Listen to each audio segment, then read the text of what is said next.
The most elite warriors of the Galactic Federation stood in stunned silence as they watched the human demonstration. Captain Tom Mason, a military liaison from Earth, had just completed what he called a standard obstacle course, something apparently used to train human children as young as 10 Earth cycles. Commander Rill of the Kelvary Special Forces felt his inner membranes constrict. His species was known throughout 17 systems for their combat prowess, yet what he had just witnessed defied comprehension. "You mean to tell me," Rill said, his translator struggling to convey his disbelief, "that your offspring traversed these challenges for recreation?" Tom nodded casually, wiping sweat from his brow. "Yeah, this is basic stuff. Scout camps, elementary schools, team-building exercises. Pretty standard."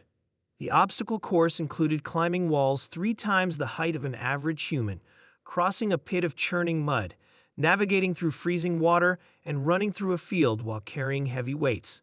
The assembled alien dignitaries had expected a ceremonial display. What they got was a demonstration of why humans were classified as originating from a Class 5 death world. General Voon, a respected Thulian war veteran, stepped forward.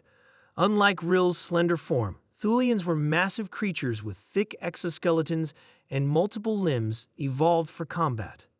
"Mason," Voon's voice rumbled, "my warriors would require extensive respiratory support to complete such tasks. The gravitational strain alone would fracture our supporting limbs." Tom looked surprised. "Really?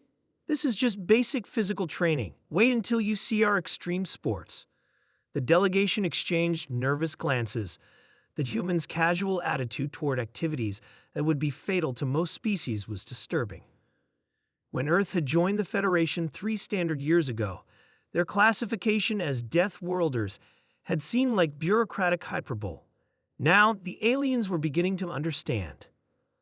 "Perhaps," suggested Ambassador Lonnie, a graceful meridian with translucent skin, "we should proceed to the diplomatic reception."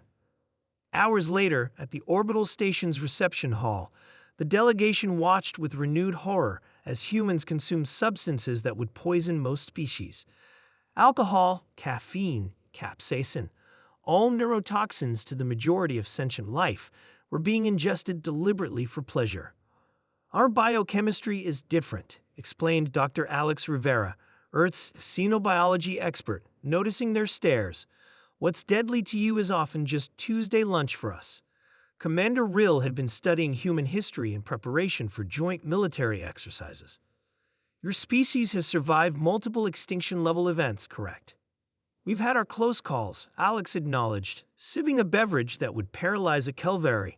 "Ice ages, plagues, world wars, nuclear brinkmanship, but we're adaptable." General Voon's aide approached with an urgent message. The general's compound eyes widened as he read it. "There's been an incident at the training facility," he announced. "The environmental controls malfunctioned. Temperature has dropped to near freezing and emergency systems are offline." The alien delegates tensed, calculating evacuation procedures. Several species present could survive only minutes in such conditions. "I'll handle it," Tom said, already moving toward the exit. "Alex, grab some of the embassy staff. We'll need help." Before the aliens could protest, the humans were mobilizing. While Federation protocols demanded waiting for specialized environmental teams, the humans simply grabbed insulated jackets and headed toward the danger. Security feeds showed the humans entering the frigid facility, their breath visible in the cold air. Rather than showing distress, they appeared energized, working methodically to restore power and rescue trapped maintenance workers. "They seem to be enjoying this emergency," Ambassador Lonnie observed, her voice tinged with awe. 3 hours later, the humans returned with the rescued workers and systems restored. Rather than seeking medical attention, they were laughing, comparing the experience to something called winter camping. That evening, Commander Rill found Tom on the observation deck, staring at the stars. "Your actions today saved lives," Rill said. "My warriors would consider what you did to be extraordinary heroism." Tom smiled. "We just did what needed doing.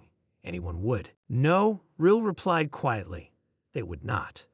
Most species would have perished attempting what you consider routine. We classified Earth as a death world because its conditions would kill most sentient life. What we failed to understand is how those conditions shaped your kind. Is that good or bad? Tom asked. It depends on whether you're friend or foe, Rill answered honestly. Today, I watched my elite warriors freeze in fear at challenges your children undertake for amusement. But I also saw humans risk their lives to save others without hesitation. Tom nodded thoughtfully. Earth taught us resilience. When everything tries to kill you, you either become very good at surviving or you don't survive at all. The Federation needs that resilience, Rill admitted. There are threats beyond our borders that would overwhelm us without allies like Earth. As they stood together watching distant stars, an unspoken understanding passed between them. The galaxy was vast and dangerous, but perhaps slightly less so with humans as allies. Death worlders they might be, but their capacity for courage matched their capacity for survival. And that, Rill realized, was what truly made humans remarkable.